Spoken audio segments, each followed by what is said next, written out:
Bismillah. Assalamualaikum warahmatullahi wabarakatuh. Alhamdulillahi wassalatu wassalamu ala rasulillah wa ba'du. Jamaah salat duhur yang dicintai Allah, alhamdulillah di kesempatan siang hari ini di bulan Ramadan yang penuh barokah, di bulan Ramadan yang penuh rahmat dan ampunan, Allah Subhanahu wa ta'ala masih memberikan kita kesempatan untuk menghirup udaranya, menjalani waktu-waktunya, dan juga mengisinya dengan agenda-agenda kebaikan kita. Mudah-mudahan semuanya diterima oleh Allah Subhanahu wa ta'ala. Amin ya rabbal alamin. Jemaah sekalian yang dirahmati Allah, di kehidupan dunia ini manusia itu hidupnya berkelas-kelas. Manusia itu hidupnya bertingkat-tingkat dan berbeda-beda. Ada kelas bawah, ada kelas menengah ke bawah, ada kelas menengah, ada menengah ke atas, ada yang kelasnya elit dan lain sebagainya. Kita bisa melihat banyak sekali di sekitar kita fenomena tingkat-tingkat dan kelas-kelas yang ada dalam kehidupan dunia. Misalkan begini, dari sisi rumah, Pak. Kalau orang itu Allah beri rezeki yang sangat-sangat deras dan banyak, kaya raya, dia pasti akan mencari rumah itu mungkin 1 meter aja tanahnya 300 juta. Itu satu rumah dibelikan untuk rumah subsidi dapat, Pak.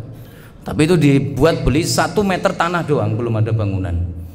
Itu pun dia sanggup membeli sampai kadang ribuan meter. Dibangun di atasnya istana, rumah yang sangat mewah, megah, dipagari tembok-tembok tinggi, ya, dihiasi oleh bunga-bunga. Pokoknya cakepnya bukan main. Itu orang yang mungkin kelas ekonominya sangat-sangat tinggi seperti itu. Tapi di lain sisi kita melihat ada juga masyarakat yang biasa, tinggal di perumahan biasa. Waktunya banjir ya kebanjiran, waktunya musim nyamuk ya bentol-bentolan begitu ya.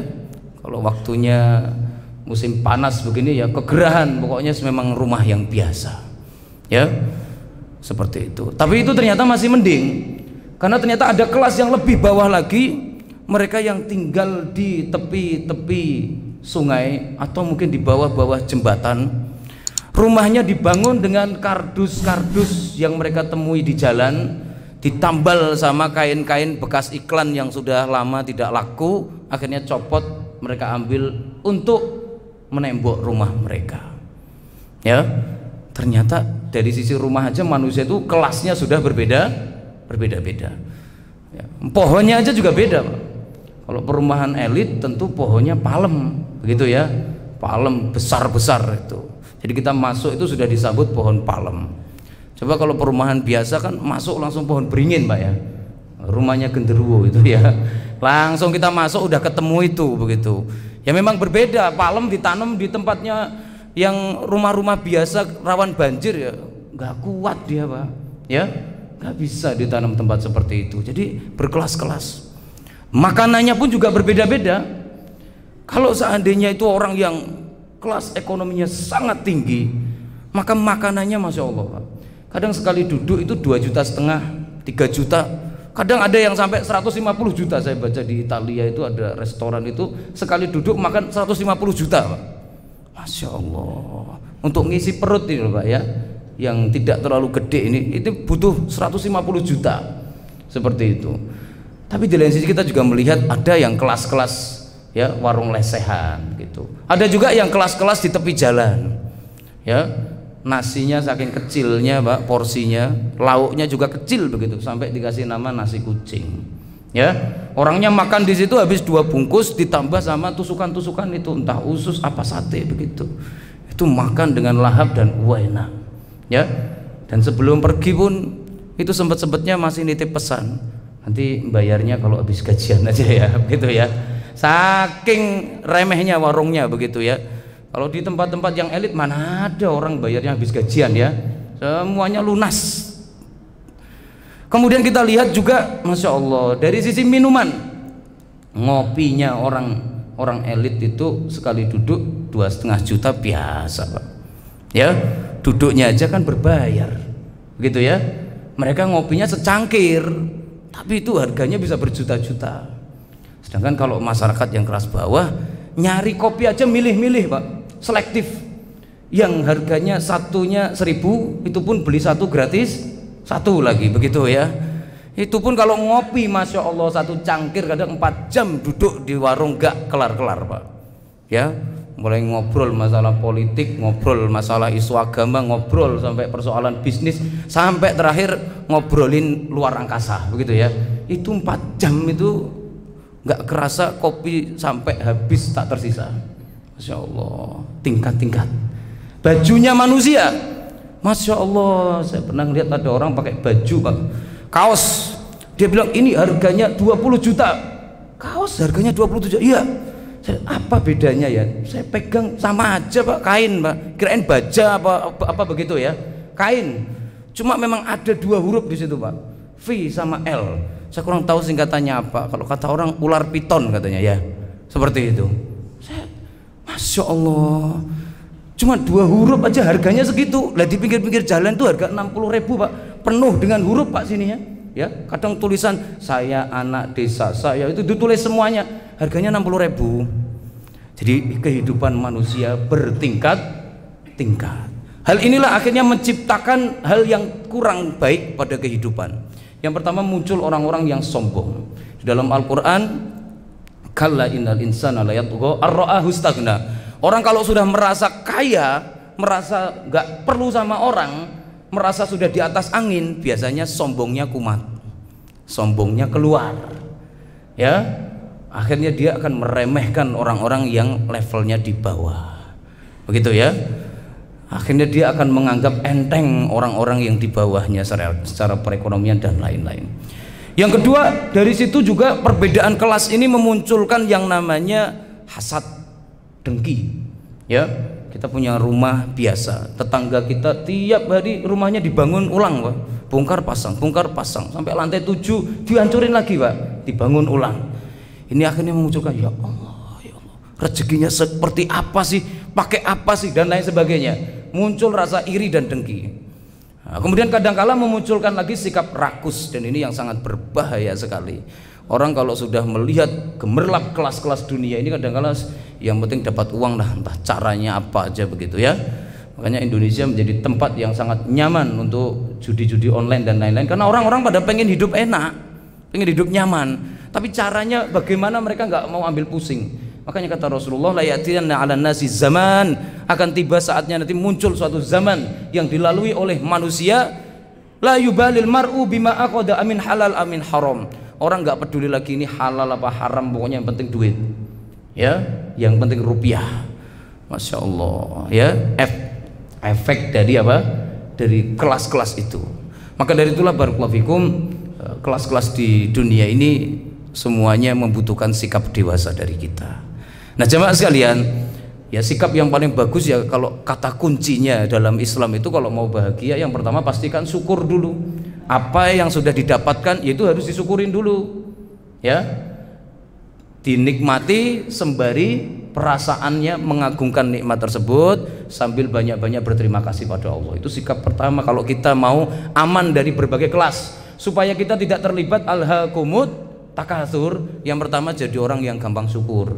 Yang kedua sabar, sabar dalam ikhtiar, sabar dalam berjuang, sabar dalam merubah nasib. Sabar pokoknya menghadapi masalah duniawi. Ada saatnya perputaran waktu, roda dunia terus berputar, roda kehidupan. Ada yang saatnya di bawah, ada yang di atas, makanya sabar. Kemudian yang ketiga, sikap terhadap dunia ini ya yang paling proporsional itu ridho, karena hidup kita diatur Allah dan ditakdirkan di dalam Lauhul Mahfud oleh Allah. Kita nggak bisa untuk keluar jalur, maka pastikan menjalani hidup ini dengan penuh kebahagiaan. Ya Allah, apapun yang Engkau takdirkan itu berarti yang memang pas buat saya, untuk ukuran saya. Nah kemudian yang selanjutnya yaitu kita berusaha sebisa mungkin untuk zuhud. Nah yang zuhud ini adalah merupakan pusaka yang membuat kita bisa tetap hidup nyaman, tenang, walaupun kelas-kelas dunia berhantaman sekalipun kita santai aja Pak. kalau kita punya zuhud. Makanya kata para ulama ya, seperti yang dikutip oleh Umar bin Khattab ya. Umar bin Khattab mengatakan bahwa az-zuhdu fid dunya rahatun nufus wa rahatul jasad. Orang yang bisa zuhud itu pikirannya enteng, badannya juga enteng, Pak. Karena dia nggak akan terlibat dan tertarik untuk alhaakumut takatsur, untuk banyak-banyakan, untuk keren-kerenan, dia nggak tertarik. Sehingga dia itu jiwanya tenang, nggak tertekan, nggak stres. Kemudian yang selanjutnya dia juga tidak capek, ya. Soalnya kita kalau sampai hidup ini untuk melayani kemauan orang, Pak, capek dan lelah kita, Pak. Ya, seperti itu. Ngomong apa aja kita dikomentari orang. Kita nunjukin apapun dikomentari orang, kan begitu ya. Kalau kita nuruti mereka sampai semuanya suka, kitanya yang capek. Makanya zuhud fi dunia, menyikapi dunia proporsional aja, ambil seperlunya, sisanya untuk kepentingan akhirat. Ya. Maka dari itulah ikhwati fillah barakallahu fikum, kata Imam Ahmad, man zahida fid dunya hanat lahul masaib. Orang yang punya ya, prinsip zuhud terhadap dunia, itu musibah seberat apapun enteng jadinya dilewatin, karena dia udah ngerti. Nah, ikhwati fillah barakallahu fikum, ini semuanya adalah derajat-derajat dunia yang saya ceritakan tadi ya. Itu semuanya derajat dunia. Begitu nanti ajal tiba, derajat itu semuanya sirna, seketika. Nggak ada lagi bedanya orang kaya apa orang miskin. Nggak ada lagi bedanya kelas sosial tinggi apa rendah. Begitu mati, semuanya dari tanah kembali ke tanah, kelar. Di tanah dikubur, lalu kemudian akan membusuk, dimakan oleh cacing-cacing dan hewan-hewan tanah. Lalu kemudian tulangnya juga akan rapuh dan menjadi tanah, kain kafannya pun akan lusuh dan nanti juga habis termakan waktu dan jadi tanah. Selesai. Nggak ada lagi kelas-kelasan setelah itu, ya. Dan manusia hidup di akhirat nanti akan diperlakukan kelasnya menurut amalnya. Makanya kata Allah Subhanahu wa taala dalam surat Al-Isra, ungdur kaifa faddalna ba'dahum ala ba'din. Lihatlah kami di dunia itu kami buat manusia berkelas-kelas, berlevel-level. Ya, walal akhiratu akbaru darajatin wa akbaru tafdila. Tapi untuk akhirat nanti kelas manusia lebih mengerikan lagi. Kelasnya jauh lebih ekstrim lagi. Ya, kata Rasulullah, inna fil jannati mi'atu darajah. Kita bicara di surga aja. Di surga itu ada 100 kelas. Jarak antara satu kelas dengan kelas yang lain kama bainas sama'i wal ard. Likulli darajatin, setiap derajatnya kama bainas sama'i wal ard, seperti langit bumi. Itu perbedaan satu derajat, Pak.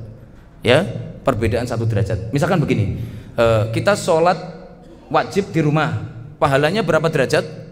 Satu derajat ya. Kalau kita sholatnya di masjid dapat berapa? 27. Besok orang yang sholatnya di rumah itu akan ketinggalan jauh sama yang sholat di masjid. Bahkan kata Rasulullah, inna ahla ad-darajah ad-dunya, orang yang derajatnya di bawah, besok kalau melihat yang derajatnya di atas, itu seperti kita melihat bintang al-kaukab ad-durri fil masriqi wal maghrib, di timur dan di barat. Jadi kita melihat orang selisih satu derajat saja di akhirat, itu sudah seperti melihat bintang-bintang. Bagaimana kalau selisihnya sampai 27 derajat? Udah nggak kelihatan, kelip-kelip kecil di atas. Dan setiap derajat ini kenikmatannya berbeda-beda. Karena itulah Allah Subhanahu wa taala mengingatkan walikullin darajatun fima amilu, dan setiap manusia akan memperoleh derajat dari apa yang dia amalkan. Jadi penentu derajat di akhirat itu amal. Nah, disinilah ikhwati fillah barakallahu fikum, penting bagi kita semuanya untuk memahami dan menyiapkan yang sebaik-baiknya. Lalu kira-kira kehidupan penduduk surga itu seperti apa kelasnya? Ini ada sebuah hadis yang diriwayatkan oleh Al-Imam Ibnu Abi Dunya, Al-Imam At-Tabrani, dan Al-Imam Al-Hakim, disahihkan oleh Syekh Albani. Suatu ketika Umar bin Khattab bertanya kepada Ubay bin Ka'ab, wahai Ubay, tolong ceritakan pada saya, barangkali kamu pernah dengar penduduk surga yang paling bawah kelasnya itu seperti apa. Maka kemudian Ubay menyampaikan, oh iya, saya pernah mendengar dari Ibnu Ummi Abd, dari Abdullah Ibnu Mas'ud. Dia cerita tentang penduduk surga paling bawah dan paling rendah kelasnya, dia mendapatkan itu dari Rasulullah. Bagaimana itu? Barakallahu fikum.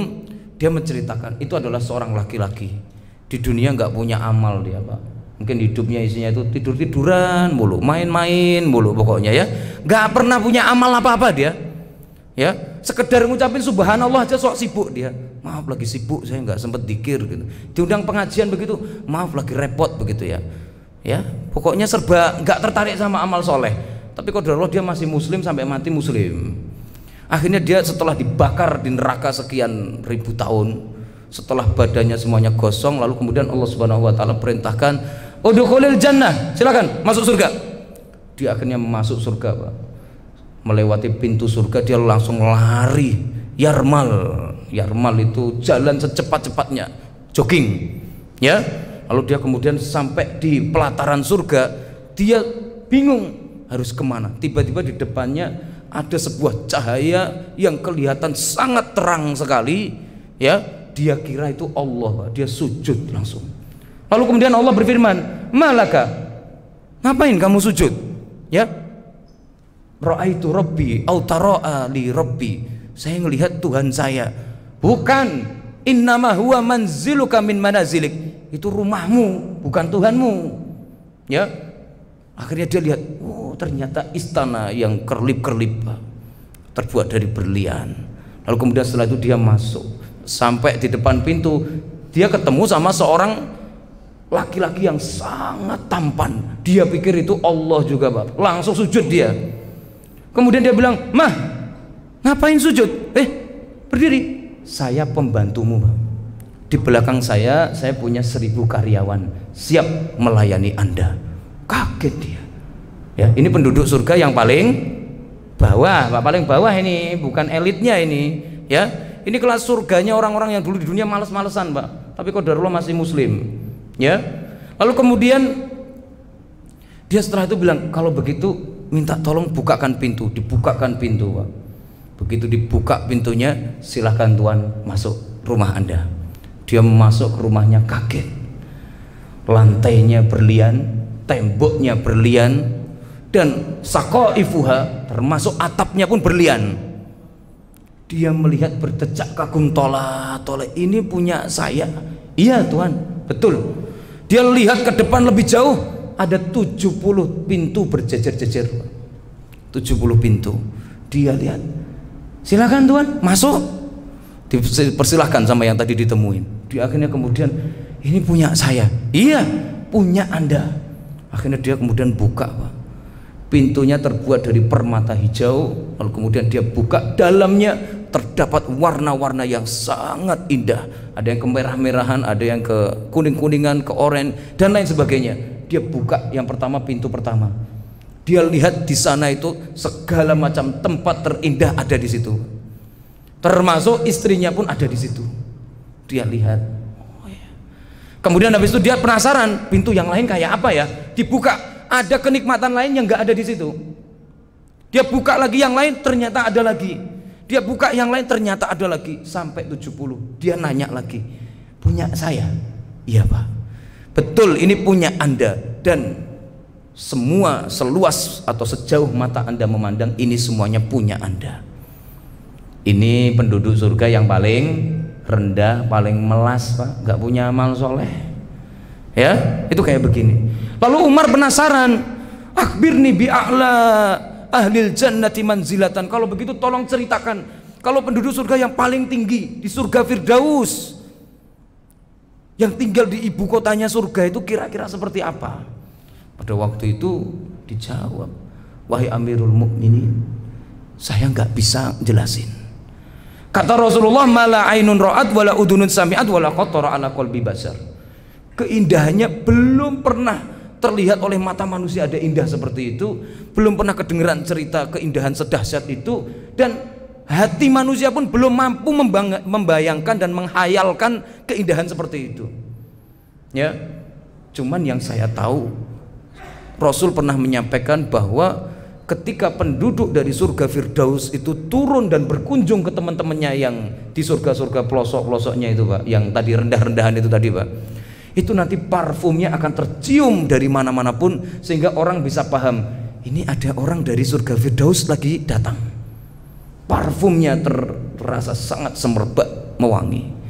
Masya Allah, jamaah sekalian yang dirahmati Allah. Jadi inilah perbedaan derajat nanti di akhirat. Tiap derajatnya berbeda-beda. Ya, kalau di surga paling bawah ya itu kenikmatannya. Atasnya lebih dahsyat, Lalu bagaimana kita? Apakah kita fokus untuk meningkatkan derajat duniawi, tapi akhirat kita tinggalkan, sehingga begitu kita mati nanti naudzubillah masuknya malah ke bawah, Pak, bukan ke atas. Ya, masuknya ke neraka, bukan malah terangkat ke angkasa. Ya, naudzubillah min dzalik. Maka mari bersama-sama Ramadan kita jadikan sebagai momen untuk bergerak lebih baik. Karena penggerak hati itu kata Ibnu Taimiyah ada 3. Yang pertama cinta, yang kedua adalah rasa takut, yang ketiga adalah rasa harap. Dan ini semuanya di Ramadan tersedia buat kita. Untuk kita yang takut neraka, Pak, maka ada puasa, sholat malam atau tarawih, dan Lailatul Qadar sebagai penghapus dosa, bebas dari api neraka. Ya, kalau yang takut neraka silahkan. Karena orang takut itu mesti bergerak. Misalkan di sini tiba-tiba ada ular kobra, Pak, saya nggak perlu ngomando jamaah silahkan bubar, nggak usah kan ya, semuanya udah pada lompat sendiri-sendiri. Karena orang takut itu nggak perlu disuruh, udah otomatis menjauh. Ya, pasti akan lari, itu orang takut. Orang takut neraka, masya Allah, Pak, itu nggak usah disuruh apapun tuh udah. Kalau dia paham ini neraka ya, langsung menghindar dia, Pak. Ketika dia punya usaha diberitahu, ini kan nggak boleh. Rasulullah bersabda, ini coba antum lihat usaha antum. Oh, astagfirullahaladzim, langsung ditinggalkan dengan enteng. Kenapa mudah banget ninggalin dosa? Karena ada rasa takut pada neraka. Ya, yang pertama cintanya ya. Pertama cinta. Kalau tadi rasa takut nomor 2, cinta juga begitu. Orang kalau cinta sesuatu, masya Allah, Pak, ya, cinta itu kan alasannya kata Ibnu Qayyim al-Jauziyah al-jamal wal ijmal. Kita melihat sesuatu yang indah dan baik, dan dia baik sama kita, akhirnya muncullah yang namanya cinta, kan begitu ya. Jadi disinilah kalau orang itu sudah cinta pada sesuatu, itu nggak bisa dicegah, dia pasti akan berusaha untuk terus mencarinya, mendekat, dan juga ibaratnya berusaha sebisa mungkin membuatnya senang. Itu orang kalau sudah cinta, Pak. Ya, makanya kalau pengantin baru nikah itu cintanya masih kuat, Pak. Itu segala hal jadi kalah, Pak, kalau sama pengantin baru. Ya, istrinya kentut pun juga merdu juga, begitu ya kedengerannya kalau masih pengantin baru, karena cintanya sangat kuat. Yang kecil-kecil begitu semuanya sudah digilas sama rasa cinta, Pak, hilang semua. Coba kalau udah nikah 40 tahun, Pak, ya, udah sama-sama tahu begitu, dan cintanya barangkali udah berkurang gitu ya, itu istri mau nyembunyiin kentut aja juga kebongkar begitu ya. Apa ini, bawa apa ini ya, bocor lagi begitu ya, barangkali. Karena kenapa? Rasa cintanya berkurang. Nah, begitu juga ketika manusia itu merasa berhutang budi pada Allah. Allah Subhanahu wa Ta'ala sangat baik sama saya, telah memberikan saya segala macam yang saya inginkan. Ibadah itu nggak usah disuruh, sampai kaki bengkak pun kita akan lakukan. Sholat tarawih jangankan kok cuma selesai setengah 9, diajak selesai sampai jam 2 pun oke kita, Pak. Kalau kita merasa berhutang budi kepada Allah, kita cinta pada Allah, mengharap kebaikan Allah. Jadi kalau kita ada rasa cinta kepada Allah, disuruh Allah apapun enteng kerjainnya. Bahkan dulu para salaf membuktikan cinta itu kata Ibnu Qayyim dengan jihad fisabilillah, mati pun rela, cinta. Senengnya bukan main mereka sama Allah. Mereka ketika mendengar firman Allah, innallaha ashtara minal mu'minin, Allah telah membeli diri dan nyawa orang mukmin, supaya mereka persembahkan untuk Allah dalam rangka untuk memenangkan Islam. Langsung mereka semuanya datang, siap maju. Ya, di bulan Ramadan banyak amal yang Allah ridhoi dan Allah sukai, Pak. Dan Allah paling kasihan banget sama orang puasa. Ya, makanya puasalah kalau kita pengen dikasihani sama Allah. Allah itu kalau ngelihat orang puasa itu kasihan banget. Ngelihat orang sahur makan gak enak pun dimasukin aja dalam rangka mentaati Allah, nanti siang biar kuat begitu ya. Allah itu ampuni itu orang seperti itu. Nggak usah minta ampun, nggak usah, diampuni langsung. Innallaha wa malaikatahu yusholluna 'alal mutasahhirin. Allah dan para malaikat, Allah akan memberikan rahmat dan ampunan. Malaikat akan mendoakan rahmat dan ampunan bagi orang yang makan sahur doang. Siang-siang kita mentaati Allah, barangkali mulut sampai bau Pak, gara-gara nggak makan seharian, lambung keluar gasnya semua. Allah Subhanahu wa taala juga kasihan, demi mentaatiku sampai kayak gini nih ya. Akhirnya Allah Subhanahu wa taala siapkan besok di akhirat, bau mulutmu akan ditukar jadi parfum sewangi kesturi, ya kan ya? La khulufu famis shaim atyabu indallah min rihil miski. Bau mulut orang puasa lebih dahsyat wanginya nanti dibandingkan minyak kesturi. Nah, selanjutnya saat orang berbuka Pak, seharian mentaati Allah Pak, mau berbuka itu nggak berani ngelanggar walaupun 1 detik Pak. Allah kasihan ngelihat hamba seperti itu, akhirnya dikasih bonus. Ayo kamu pas buka minta doa apa aja dikabulin. Lis-shaimi inda fitrihi da'watun la turad. Bagi orang yang sedang berpuasa saat sedang berbuka maka tidak akan ditolak. Kalau dia berdoa apapun yang dia inginkan nyampe. Masya Allah ya. Jadi Allah itu kasihan banget kalau melihat kita lagi berpuasa. Maka pastikan kita berusaha untuk dicintai Allah dengan cara berpuasa yang benar. Nah kemudian yang selanjutnya barakallahu fikum ya, cinta, takut, kemudian penggerak hati yang ketiga itu rasa harap Pak. Orang itu kalau ngarep Pak, ya Allah, dia itu akan bergerak dan nggak akan peduli sama dirinya Pak. Orang berharap itu begitu ya. Contohnya begini, pengamen Pak. Pengamen kalau tahu kita ini kok bawa duit banyak begitu Pak ya, dia tahu kita biasa berbuat baik begitu ya, itu dia mau ngamen dapat 1 lagu kok nggak kita kasih Pak, ditungguin Pak. Bahkan kalau perlu 4 album pun oke, supaya dapat recehan kita, karena ngarep, berharap siapa tahu saya ngamen begini yang keluar ya duit warna pink begitu kan ya, ngarepnya begitu dia. Terkenal baik, orangnya tahu, akhirnya diterusin begitu. Nah begitu juga saat kita mengharap sesuatu juga begitu.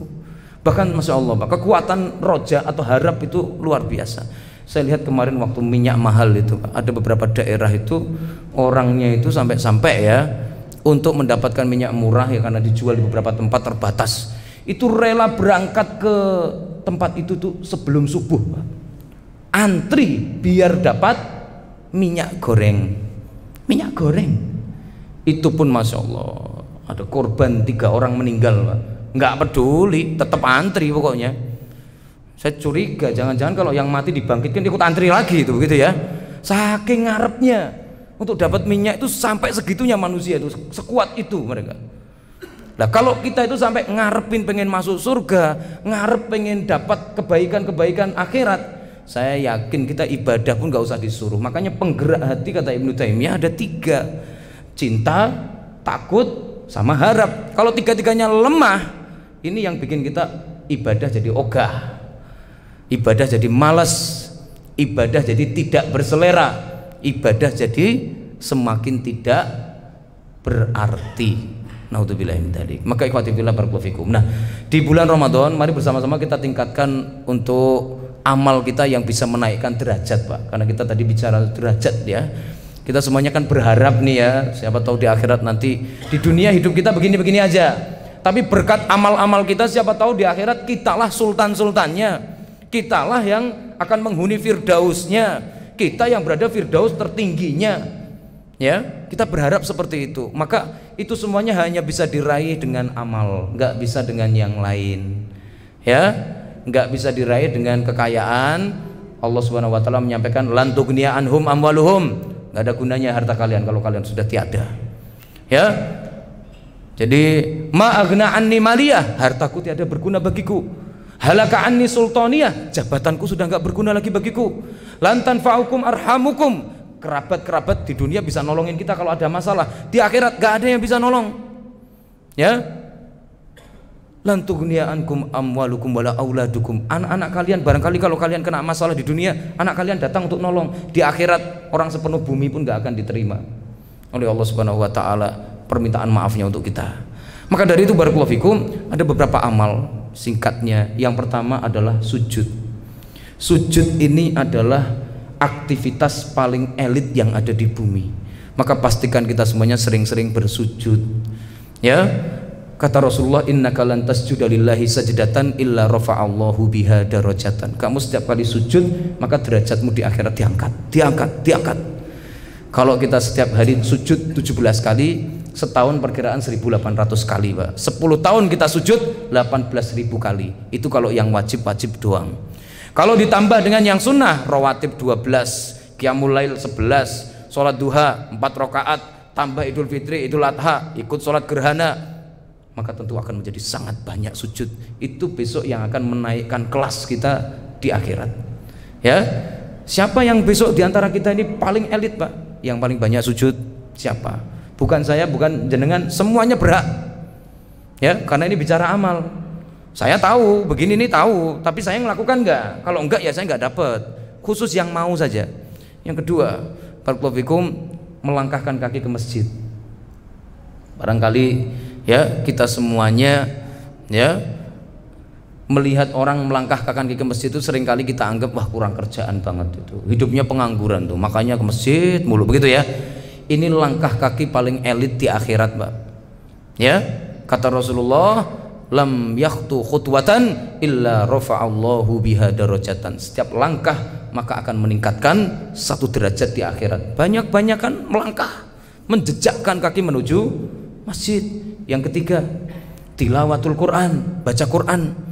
Ya, kata Ad-Dhahhak, beliau menyampaikan seperti ini Pak. Nanti akan tiba suatu zaman di mana Quran itu akan ada di setiap rumah, tapi dipakai sarang laba-laba. Artinya apa ini? Gak pernah dibaca. Padahal kata Rasulullah, yuqalu li sahibil Quran, orang yang baca Quran besok akan dipanggil oleh Allah. Kemudian Allah Subhanahu wa taala berfirman, "Iqra'il Quran wartaqi warattil kama kunta turattil fid dunya fa inna manzilataka minal jannah fi akhir ayatin taqra'u biha." Bacalah Quran. Ayo terus naikkan derajatmu di akhirat. Bacalah dengan benar, karena tempat terakhirmu besok tergantung ayat terakhir mana yang kamu baca. Kita seumur hidup pernah ngatamin berapa kali? Ayo lomba-lomba. Abu Bakar Ibnu Iyas seumur hidup 18.000 kali hatam Pak. Kalau para sahabat di bulan Ramadan, Masya Allah, ada yang hatam sampai 60 kali, biasa itu Pak. Ada yang 90 kali, biasa. Ya, karena mereka memandang Ramadan bulan dilipat gandakan amal. Kata Az-Zuhri, 1 kali amal dilipat gandakan 1000. Lumayan kalau selama Ramadan hatam sekali, insya Allah nilainya setara hatam 1000 kali. Mumpung Ramadan, gaspol amalnya. Ya, kemudian yang selanjutnya barakallahu fikum, yang bisa meningkatkan derajat kita di akhirat itu adalah akhlak mulia. Akhlak mulia. Ya, maka siapa manusia yang punya akhlak paling baik di antara kita ini, itu besok tempatnya makin dekat sama Rasulullah. Ya, akhlak mulia kata Ibnu Mubarak ada 3 tandanya. Yang pertama, wajahnya berseri-seri, sumringah, menyenangkan. Yang kedua, yaitu suka menolong, membantu dan meringankan beban orang. Yang ketiga, dia itu tidak pernah menyakiti, merugikan, apalagi membahayakan orang.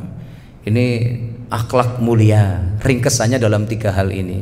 Wajahnya kelihatan yang nyenengin Pak, ketemu siapapun kelihatan senyum. Ya.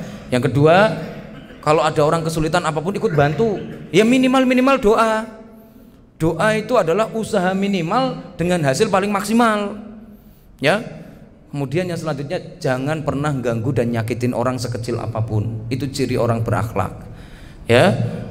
Nah, kemudian jemaah sekalian, orang-orang yang berakhlak itu nanti besok surganya kata Rasulullah, inna min ahabbikum ilayya wa aqrabakum minni manzilatan yaumal qiyamati, ya, aqrabakum minni majlisan yaumal qiyamati ahasinukum akhlaqan. Orang yang paling aku sukai dan yang paling dekat tempat duduknya di akhirat bersamaku nanti adalah yang paling bagus akhlaknya. Kemudian solawat untuk Rasulullah.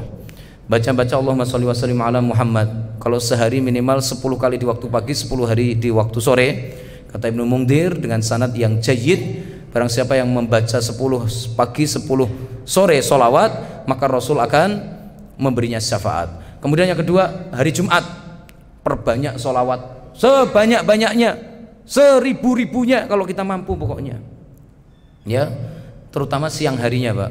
Siang hari di hari Jumat, apalagi di bulan Ramadan, perbanyak solawat. Karena kata Rasulullah, barang siapa yang bersolawat 1 kali untukku, dicatat 10 kebaikan, dihapus 1 dosa, diangkat 10 derajat.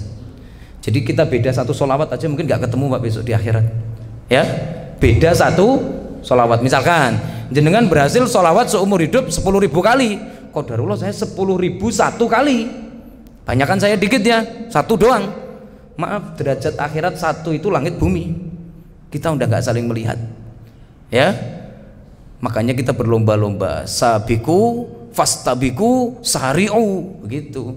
Cepat, lomba-lomba, buruan. Begitu teknik kita dalam menyikapi amal akhirat. Ya, barakallahu fikum. Kemudian yang terakhir adalah sedekah.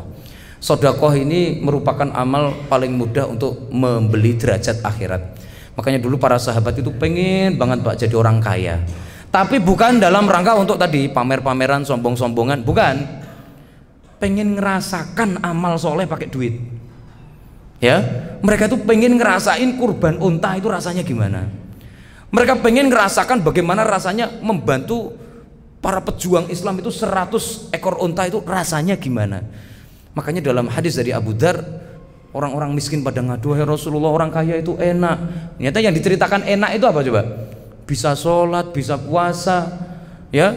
Mereka semuanya berhasil memberi darajatil ula wan na'imil muqim. Mereka semuanya bisa beramal, tapi mereka bisa punya tambahan, bisa bersedekah pakai harta mereka. Jadi dulu orang miskin ngiri orang kaya itu karena bisa amal, bukan karena ikut belagunya itu, begitu ya. Bukan, tapi benar-benar ya Allah orang beramal. Nah, maka dari itu barakallahu fikum, bulan Ramadan di hari biasa saja kita baca, kita ini bersedekah itu mendapatkan 700 kali lipat. Kalau di bulan Ramadan kalikanlah 1000, tentu akan menjadi berlipat-lipat. 1 juta setara 700 miliar di luar Ramadan. Mumpung lagi waktu barokah, manfaatkan. Kalau kita belum juga tergerak untuk hal seperti ini, berarti pertanda cinta kita lemah, takut kita pada Allah lemah, rasa harap kita pada kebaikan Allah juga lemah. Wallahu a'lam bissawab. Jazakumullahu khairan wa barakallahu fikum. Jemaah sekalian yang dirahmati Allah, mungkin demikian. Mudah-mudahan bermanfaat. Mudah-mudahan Ramadan ini menyisakan banyak pahala buat kita. Mudah-mudahan menghapuskan seluruh dosa-dosa kita dan mengangkat derajat kita yang setinggi-tingginya. Amin ya rabbal alamin. Jazakumullahu khairan wa baraka fikum. Subhanakallahumma wa bihamdika asyhadu an la ilaha illa anta astaghfiruka wa atubu ilaik. Assalamualaikum warahmatullahi wabarakatuh.